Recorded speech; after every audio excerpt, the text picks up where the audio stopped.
Catherine Rigbusch de la chaîne Pégase Shiatsu.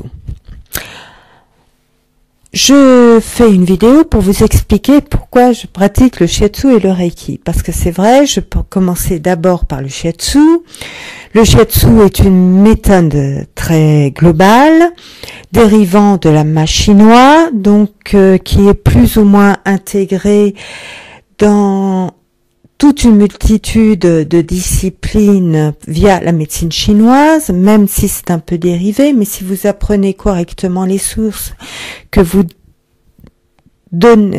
lisez des acupuncteurs et que vous voyez leur méthode de fonctionnement, vous pouvez vraiment, en revenant aux bases chinoises, et en délaissant un peu ce qui pourrait vous sembler un peu trop occidentalisé, vision occidentale du shiatsu, parce que ce n'est pas ce qu'ont fait les Japonais, hein, bien entendu. Eh bien, à ce moment-là, vous pouvez vraiment l'intégrer dans un contexte de médecine chinoise.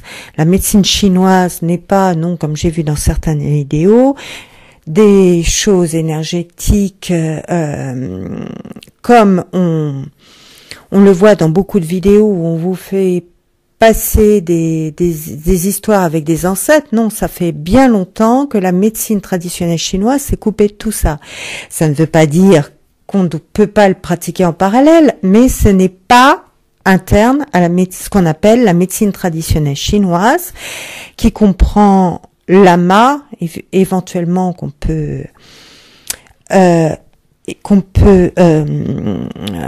auquel on peut faire correspondre le shiatsu, puisque c'est des aveugles qui ont amené l'ama au Japon, qui fait que il a été remodernisé sous le nom de shiatsu. Donc, on peut éventuellement considérer les deux massages comme massages manuels, les dongfa, qui sont des manipulations mais pas comme on le pratique à l'occidental.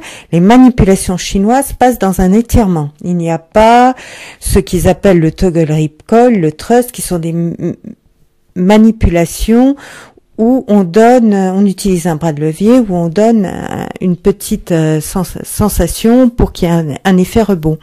Non, c'est beaucoup plus doux. Et je n'ai pas, hélas, appris ces manipulations et j'aimerais bien. Vous avez la diététique chinoise. Alors, la diététique chinoise, et si vous prolongez pour aller plus loin, vous tombez dans la pharmacopée chinoise, parce qu'il n'y a pas vraiment de coupure visiblement entre les deux. Ce qui va faire la différence, c'est plutôt les aliments qu'on consomme habituellement pour manger, et puis ceux qu'on utilise plus pour se soigner. Mais finalement, quand vous regardez les descriptions, cela revient au même, et l'acupuncture. Et en fait, le fin du fin, c'est la pharmacopée à la chinoise. Donc, ce n'est pas les massages, mais ça en fait partie. Et un médecin à la chinoise, eh bien, il se spécialise plus ou moins dans une de ces pratiques, même s'il les pratique, il essaye de les pratiquer plus ou moins tous pour savoir de quoi il retourne. C'est pour ça que moi je suis que praticienne shiatsu et pas docteur en médecine chinoise. Eh bien, donc, ça va lui permettre, donc, si jamais il y a un manque dans le soin, dans ce qu'il pratique, d'envoyer vers un autre thérapeute. Donc c'est ce que j'ai un peu essayé de faire en me mettant au Reiki, parce que bon, l'apport énergétique permet de booster, pas totalement hélas, mais un peu quand même, ce que ne fait pas la médecine chinoise, l'énergie ancestrale. Je m'en suis aperçue en pratiquant les deux sur moi. Au départ, je l'avais fait dans un but d'acquérir un peu de communication animale, donc je ne suis pas quelqu'un qui pratique la communication animale, mais effectivement, en communiquant à distance avec les animaux, il m'arrive de temps en temps d'avoir des réponses. Et donc, là, j'ai atteint mon but, mais je me suis aperçue qu'effectivement, comme pour le médecin chinois qui fait surtout de l'acupuncture qui renvoie à quelqu'un qui fait des dongfa ou du shiatsu ou de l'herboristerie, je me suis aperçue que bah oui, les effets étaient décuplés. Et là, ça rejoint un peu ce que j'ai eu par notre école, puisqu'Eric Ancelet ne pratique pas du tout les choses chinoises, même s'il s'y intéresse.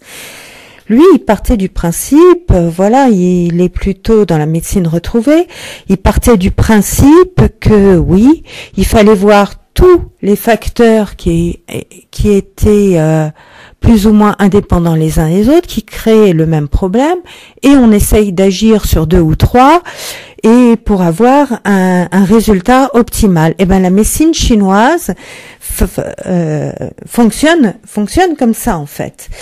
Évidemment, il n'est pas question de tout faire tous les jours parce que ça atteindrait des sommes faramineuses, mais c'est pour ça vous dirigez vers un thérapeute finalement envers lequel vous acquérez une certaine confiance, et puis lui, le cas échéant, en fonction des contacts qu'il a dans sa région, parce qu'il a entendu parler des gens, par sa clientèle et puis par d'autres professionnels, il va vous renvoyer éventuellement vers quelqu'un d'autre pour 1 ou 2 séances supplémentaires, mais ça sera pas en permanence.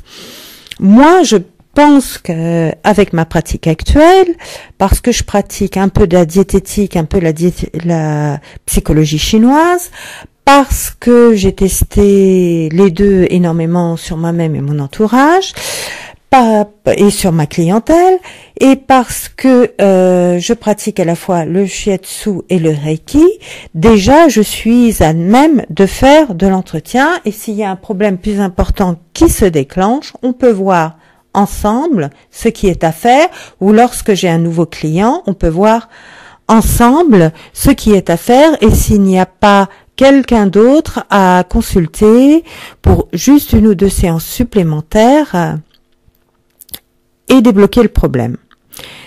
Sinon, moi je préconise plutôt un shiatsu et un reiki, parce que je pratique que le shiatsu no nindo pour le moment.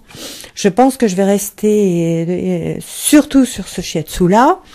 Il est tellement familial, tellement doux, tellement facile d'accès, tellement bien roulé mécaniquement que j'ai pas envie franchement d'en changer, sauf éventuellement peut-être du Matsunaga si je rentrais dans un système de dongfa, donc les manipulations, parce que là le Matsunaga permet d'intégrer les manipulations à l'intérieur même du shiatsu, mais je pratiquerai, je pense, toute ma vie le shiatsu no nindo, créé par maître Ryotan Tokuda Sensei, qui roule comme une mécanique sur les chevaux, sur les humains.